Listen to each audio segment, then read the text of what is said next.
ఇలాంటి జరిగినప్పుడు చట్టాలు చాలా కఠినంగా ఉండాలి, బలంగా ఉండాలి, ఇనప తెరల్లా ఉండాలి అని చెప్తా ఉన్నాం.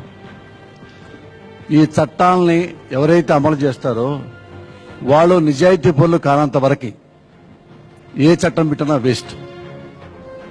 ఆ చట్టాన్ని ఎవరి చేతుల్లో ఉందో వాళ్లే పెద్ద రేపిస్టులుగా ఉన్నారు. ఢిల్లీలో ఏం జరిగిందంటే ఎవడో అనామకులు నలుగురు లేమెన్స్ వాళ్ళు రేప్ చేశారు, ఎక్కడో అన్అఫిషియల్ గా రేప్ చేశారు, మన దృష్టికి వచ్చింది. కానీ హైదరాబాద్ నడిబొడ్డులో గవర్నరు అఫిషియల్ గా అమ్మాయిలు రేప్ చేశాడు. ఇక్కడ తివారీ అనేవాడు ఒక రాస్కెల్ ముఖ్యమంత్రికి వేశాడు ఒక రాష్ట్రానికి, అఫిషియల్ గా అమ్మాయిలు తెప్పించుకొని రేప్ చేశాడు. వాళ్ళ పక్కలో పడుకున్నారు. ఏం పీకాం? ఎవరు తిడతారు మీరు? ఏ చట్టాన్ని తిడతారు? ఏ న్యాయ వ్యవస్థ తిడతారు? ఇండియాలో ఏ వ్యవస్థ అయినా సరే నిజాయితీగా పనిచేస్తుందా? ఒక్క వ్యవస్థ చెప్పండి. నిజాయితీగా వ్యవస్థలు పనిచేస్తుంటే అప్పుడు ప్రజలు నిజాయితీగా ఉంటారు. ప్రజలు ఎందుకు నిజాయితీగా ఉంటారు? ఎలా నిజాయితీగా ఉంటారు? ఎందుకు ఉండాలి? తీసుకోండి, పోలీసు వ్యవస్థ తీసుకోండి. పోలీసు వాడు అమ్మాయిని ఫోన్ చేసి నైట్ రమ్మని చెప్తున్నాడు. ఇదే హైదరాబాద్ లో చూశాను నేను. న్యాయమూర్తులు తీసుకోండి, అమ్మాయిలు మోసం చేసి వెళ్ళిపో, నేను న్యాయమూర్తులు నువ్వేం పిగుతావు అన్న న్యాయమూర్తులు ఉంటారు. రాజకీయ నాయకులు తీసుకోండి, ఆ రాజకీయ నాయకుడు పుట్టకే, ఒక ఎమ్మెల్యే పుట్టక, ఒక ఎంపీ పుట్టకే అక్రమ సంబంధంగా పుడుతున్నాడు వాడు, ఎమ్మెల్యేగా ఎంపీగా. ఏమండి, ఎవడైనా ప్రజాసేవ చేసేవాడు డబ్బులు ఖర్చు పెడతాడా? ఇది వ్యాపారమా? రాజకీయ వ్యాపారమేనా?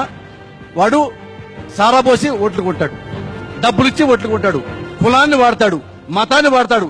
ఇలాంటి రాస్కెల్స్ ఎమ్మెల్యేలు ఎంపీలు అవుతుంటే, వీళ్ళు అసెంబ్లీలో కూర్చుంటే ఎట్టండి మంచి మంచి చట్టాలు అమలు అవుతాయి, ఎట్టండి రేపులు జరగకుండా ఉంటాయి. వీళ్ళు చూసే కదా ప్రజలు చెడిపోతారు. మా ఎమ్మెల్యే గారు డబ్బులు తింటున్నాడు, మా ఎమ్మెల్యే గారు బుకప్ చేస్తున్నాడు, మా ఎమ్మెల్యే గారు అవినీతిగా ఓట్లు కట్టున్నాడు, నేను కూడా రాంగ్ రూట్లో వెళ్తా, నేను కూడా షార్ట్ కట్ లో సుఖం పొందుతా. వాడు షార్ట్ కట్ లో ఎమ్మెల్యే అయిపోయి కోర్టు తప్పిస్తాడు కదా. ఈ ప్రజలు వాడి కార్యకర్త కూడా షార్ట్ కట్ లో అమ్మాయి రేపు చేయొచ్చు, మా ఎమ్మెల్యే కాపాడతాడు. అవును కదండి. మనకి రెండు చట్టాలు ఉన్నాయి. ఇండియాలో ఎక్కువే ఉంది, బ్లాక్ మనీ, వైట్ మనీ ఉంది. అలాగే బ్లాక్ చట్టం, వైట్ చట్టం ఉంది, ఉన్నాయి కదా. మొన్న ఎవరినో ఇక్కడ 5 స్టార్ హోటల్ నిన్నే పేపర్లు ఇచ్చారండి. ఒక అమ్మాయి బొంబాయి మోడల్ వచ్చింది, ఒక అబ్బాయి తీసుకొచ్చాడు బ్రోకరు, ఆయన పట్టుకున్నారు. పోలీసులు ఫోటోలు దిగారు. వ్యభిచారం గుర్తు రద్దు చేసిన పోలీసులు హెడ్డింగ్ పెట్టారు. వాళ్ళ కళ్ళు పోనీయా? హైదరాబాద్ గవర్నర్ వాడు రేప్ చేస్తాడు, అమ్మాయిల్ని రేప్ చేశాడా పోలీసు? గవర్నర్ పట్టుకున్నాడా? వాడు చొక్కా పట్టుకున్నాడా? అమ్మాయిలను పట్టుకున్నాడా? ఎవడో మీలాంటి మీడియా పట్టుకుంటే బయటకు వచ్చింది. అది రెండు చట్టాలు మనం అమలు చేస్తున్నాం, బ్లాక్ మనీ వైట్ మనీ లాగా. ఎవరు కాపాడతారండి? ఎట్ట కాపాడతారు? నేను అడుగుతున్నాను. చాలా మంది చదువుకునే కుర్రాళ్ళు చాలా మంది ఉన్నారు. మన సినిమాలో మోహన్ బాబు గారు సినిమా తీశాడు. అందులో బ్రాహ్మణుల గురించి ఓ డైలాగ్ వచ్చింది.